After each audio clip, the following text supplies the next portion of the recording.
No leftist party, as such, ever achieved absolute power in the West. It just didn't happen, and not for lack of trying, but it didn't pan out. As for why, well, there's my theory back then. Countries which developed capitalism slowly tended to produce less resentful losers than agrarian empires who were thrown suddenly into modernity. That's not quite my original theory. I've read it somewhere else, maybe someone can remind me who first said it. At any rate, the success of Leninism in Russia and China has plenty of chance in it. Lenin could very easily not have taken power. He could have lost the Civil War. He could have not had that precious Wall Street Jewish money to keep him afloat. No Soviet Russia, no Communist China either. But anyway, it did happen, and socialism was very strong in those places with or without actual takeover. So what happened in the West anyway? There's one guy who thought about it very deeply, for a long, long time. Mostly because he was in jail, so he had plenty of time to study the problem. I'm talking about Antonio Gramsci. He was a communist agitator in Italy who got caught by Mussolini and was sentenced to rot in prison. During that time, he thought a very reasonable problem. Why am I here? Why did I lose? Fucking Lenin did a coup d'etat and he won, now he has power. Now look at me, rotting in prison. What went wrong? His idea, which was hugely influential, and for good reason, was that the power structure wanted to keep being the power structure, and you couldn't just throw it away and replace it with your boys. You can try your chance in electoral politics, but there's only so many resentful fucks who are willing to vote for the abolition of the very foundation of social life, property, at least in moderately prosperous Western countries. In these kind of places, if you want to take absolute power, you have to colonize the power structure very slowly. You have to influence their minds. You have to change the culture. This sounds very esoteric and spiritual, but it's not. Basically, Gramsci argues that you gotta grab the press and education system, and slowly but steadily do in every institution with some power what you do in a political party. Political parties work by hiring loyal people, by preying on their low status. Well, find a way into HR of every school, every newspaper, every government department, every judicial board, and to the very same thing. Run a distributed covert Leninist party until you run everything. Sounds easy, huh? No, it sounds complicated like hell, and it was, but not so much. After all, there's fairly obvious economies of scale to influence peddling. A guy knows a guy who knows a guy. The great discovery of the 20th century wasn't atomic power, it was the power of cliques. A few people in positions of power sticking with each other is the most powerful force in the universe. They can make lies become truth, they can make toilets be sold as art, they can make women be combat soldiers, they can do anything. It was quite easy for socialists to get their hand in the media. After all, journalists are all natural socialists, smart-ish guys good at writing with no talent for making money. And the same goes for teachers. Teaching doesn't pay very well, and it's exhausting. Why would anyone want to be a teacher? Well, for the greater glory of socialism, that is. So once socialists colonized the education system, the Gramscian distributed Leninist party got most of the job done. After all, the schools are exactly where all the different power centers intersect. Montesquieu must have thought himself very smart saying that legislators, bureaucrats, and judges should be independent and in constant conflict. Well, yeah, but where do they send their kids to school? To the very same places. And pray tell, cher Marquis, how do you plan on having those judges and bureaucrats and legislators and teachers and journalists and bankers and industrialists, who have all grown up together, shared a secluded life as a unified ruling class, how the hell are you going to make them check and balance each other? That can't work. And it isn't working. They marry each other and send their kids to the same schools. Yeah, they'll do some show and play politics theater, or kabuki as the American like to say for some reason, as if only kabuki was fake and other theaters were real. But in the end, they are an endogamic ruling class and they know it. Gramsci's program was also called The Long March into the Institutions, a slow but steady cultural revolution. It was complete in most Western countries by the 1960s, and then we know what happened. I guess Gramsci's original plan was to then grab power in a classical Leninist way, a dictatorship of the proletariat of a sort, but that ship had sailed in Western Europe. The workers were rich, they could afford cars and houses and vacations to Florida or Spain. You couldn't motivate them with calls for hanging the capitalists and redistributing their property among the masses. So the party was up and running. By the 1960s, socialist cliques, more or less loosely associated with formal socialist parties, were running most schools, and most newspapers, and most government agencies, and most courthouses, and most parliaments. But you had to keep them together, keep them loyal and obedient. The classical way was to get the losers of capitalism, i.e. workers, and bureaucrat-inclined people, and promise them high status come the revolution. That had worked pretty well from 1848 to 1948. Hell, they conquered half the world, and were really close to capturing power in much of the West, too. But by 1960 in the West, they needed a new ideology to get people motivated and loyal. So again, what they did was stick to the structure, promise high status to low status people, but change the content, adapt to the times. Western 1960 society was very much not 1860 society.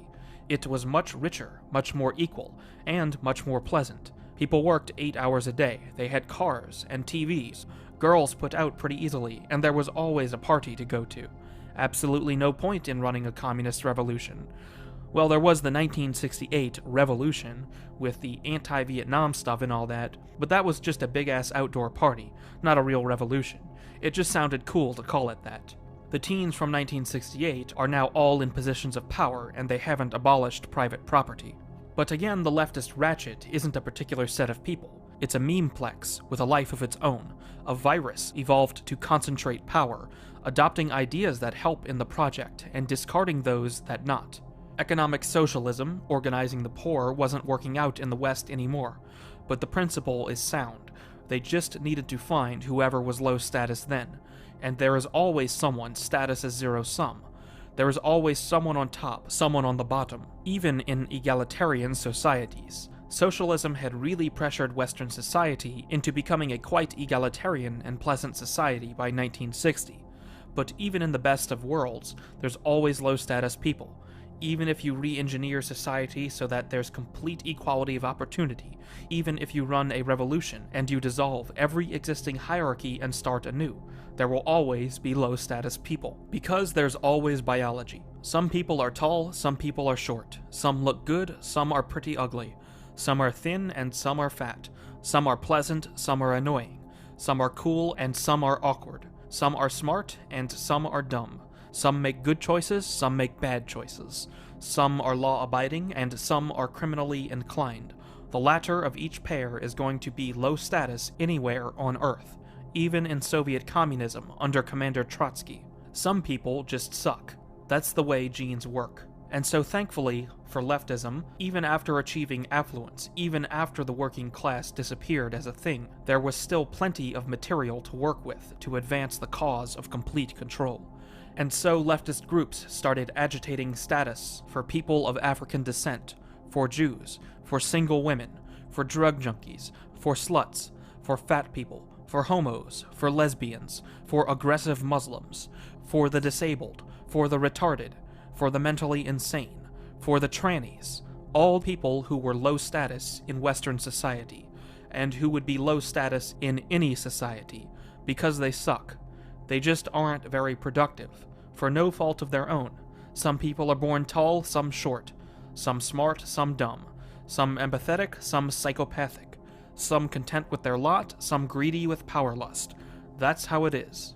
And so the long march through the institutions that Gramsci first envisioned as a way of having the Italian Communist Party do what Lenin had done ended up producing a different kind of Leninist system, one distributed and informal instead of Lenin's unified and formal, and one which morphed into promotion of the dregs of society, quadregs of society, instead of promotion of Marx's idea of the wrongly oppressed proletariat. Marx was not a good man, but at least he tried to dress his ideas in a way that made sense. Das Kapital took some real work to write, but that was just some contingent accident of his time. Leftism doesn't need to make sense, it just needs to get the job done. Or at least marginally, because the very fact that we have biological Leninism as the organizing principle of all centers of power in the West, and that it keeps getting worse all the time, is because it's not quite getting the job done. The job is concentration of power. It's achieving absolute control. What Lenin did. But once Lenin did that, or more precisely Stalin did that, the ideological content of the left stabilized. Cthulhu stopped swimming left.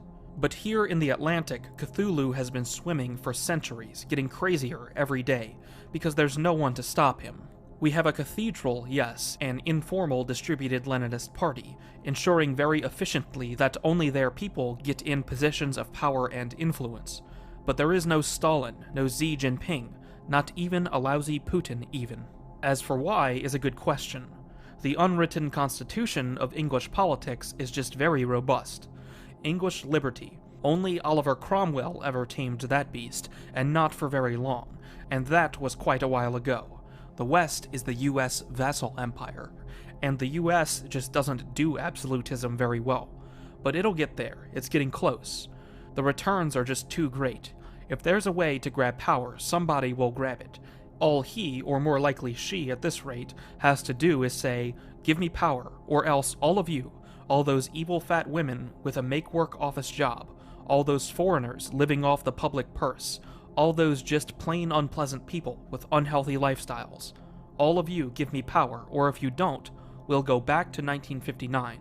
It'll be okay to be white, and all of you will have to make your bed, clean up your room, and do actual work. You'll be on your own." How long will it take? Can't be that much longer.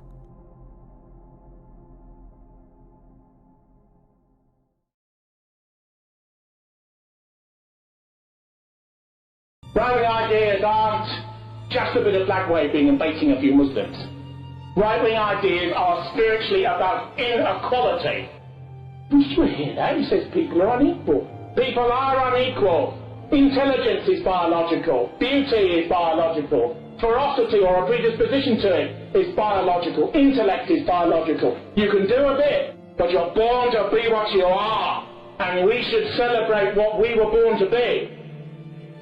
The left loves equality. It believes we're all the same, or we must be treated the same. And they believe that as a morality, as a moral good which will be imposed. The right, even if you don't want to use that term, stands for nature and for that which is given. What does that mean? It means conflict is natural and good. It means domination is natural and good. It means that what you have to do in order to survive is natural and good. It means that we should not begin every sentence by apologising for our past or apologising for who we are.